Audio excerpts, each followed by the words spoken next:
You know, difficulties and uncertainty is the story of my life, really.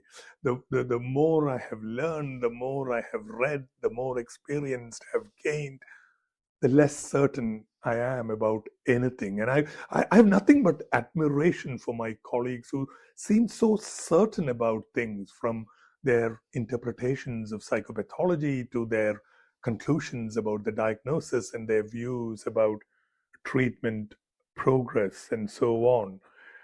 If I have one regret, if and it is an ongoing regret, and it is a regret I hope to address to some degree. I've been in this country for 30 odd years. I came at a time when Virginia Bottomley was the health secretary in 1994. Everyone was saying the NHS was in a terminal crisis.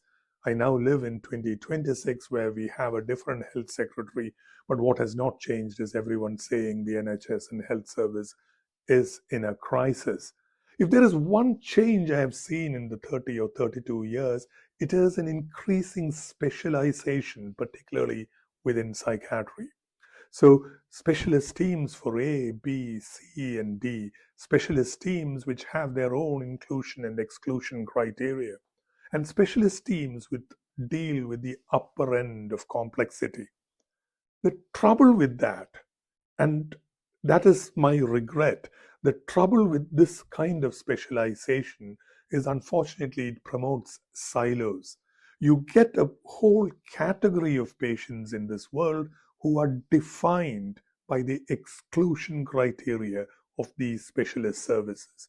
You get a whole category of patients who everyone agrees, no one has any doubt about the real and tangible distress they are going through, the distress of their loved ones, but everyone is also sure that they are not for our service but for someone else.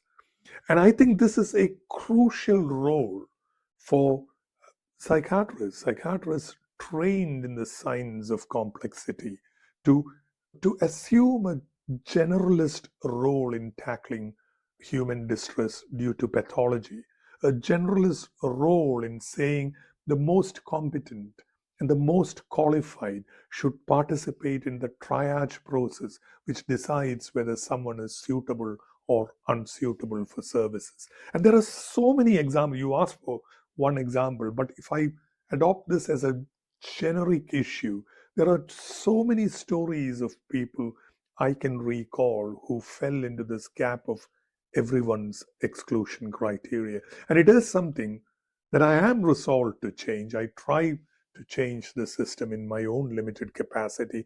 I am sure an organization like the college can change it in much more abiding and relatively more permanent ways.